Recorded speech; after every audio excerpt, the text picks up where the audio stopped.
नमस्कार दोस्तों, मेरा नाम संतोष। आप देख रहे हैं क्राइम का सच। आज मैं फिर हाजिर हूं क्राइम की सच्ची स्टोरी लेकर। आज की कहानी उस सिपाही की है जो दिल्ली के मुख्यमंत्री केजरीवाल के सुरक्षा में तैनात था और अचानक सिपाही गायब हो जाता है। जांच के बाद पता चलता है कि एक तांत्रिक ने गंगा नदी के किनारे सिपाही की गला चाकू से काटकर हत्या कर दिया है। लेकिन जब इस घटना का खुलासा हुआ तो सच्चाई जानकर पुलिस टीम हैरान और परेशान हो गई। तो चलिए शुरू करते हैं कहानी। दरअसल यह कहानी उत्तर प्रदेश राज्य की है। हत्या की इस अजीबोगरीब कहानी की शुरुआत 26 मार्च को हुई। सरधना की रहने वाली रेखा का पति गोपीचंद अचानक कहीं गायब हो गया था। 2 दिनों तक गोपी के परिजनों ने उसके परिचित रिश्तेदारों के पास काफी तलाश की, लेकिन गोपी का कोई सुराग नहीं मिला। थक हारकर गोपीचंद की पत्नी रेखा ने मेरठ के सरधना पुलिस स्टेशन में गोपी की गुमशुदगी की रिपोर्ट दर्ज करा दी। अब बारी यूपी पुलिस की जांच की थी, लिहाजा पुलिस ने अपनी जांच भी दिल्ली से शुरू करने का फैसला किया।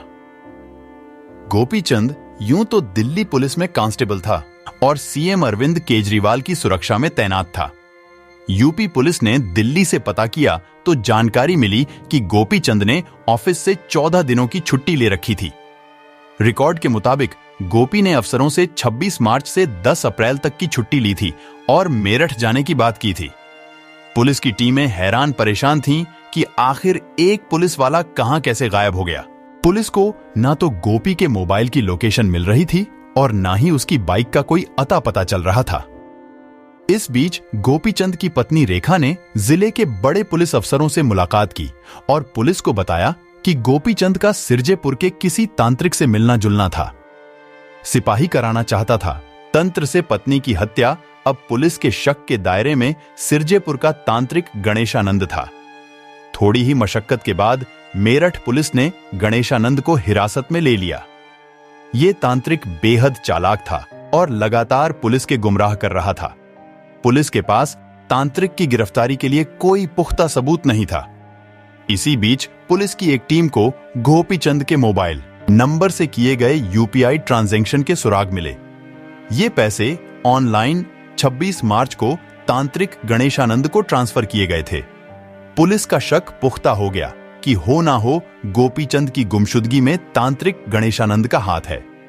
इधर पुलिस की एक टीम को सिरजेपुर से कुछ दूरी पर गोपीचंद की बाइक नदी किनारे लावारिस हालत में मिल गई।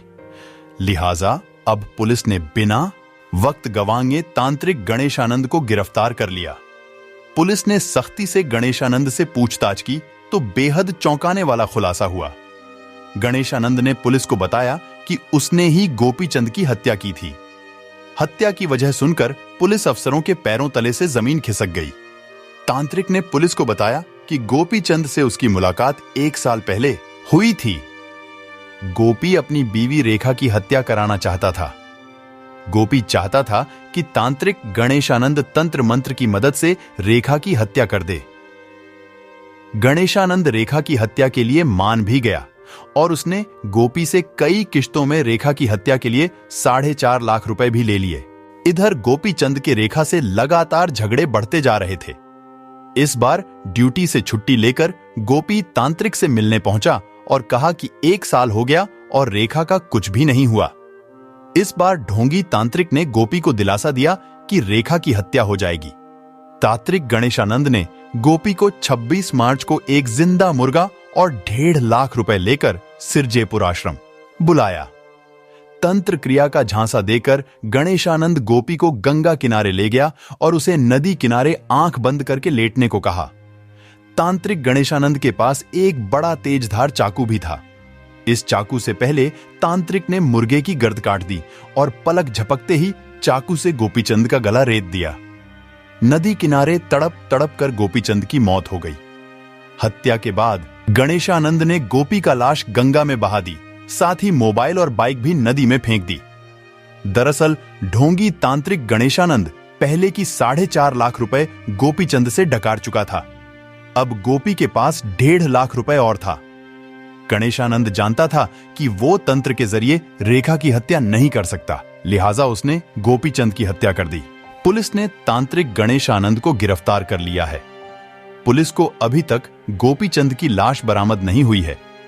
दोस्तों, मेरा कहानी सुनाने का मतलब किसी के दिल को चोट पहुंचाना नहीं है, बल्कि आपको जागरूक और सतर्क करना है। अगर आपको यह कहानी अच्छी लगी हो तो चैनल को सब्सक्राइब करें और कमेंट बॉक्स में कमेंट जरूर लिखें। धन्यवाद।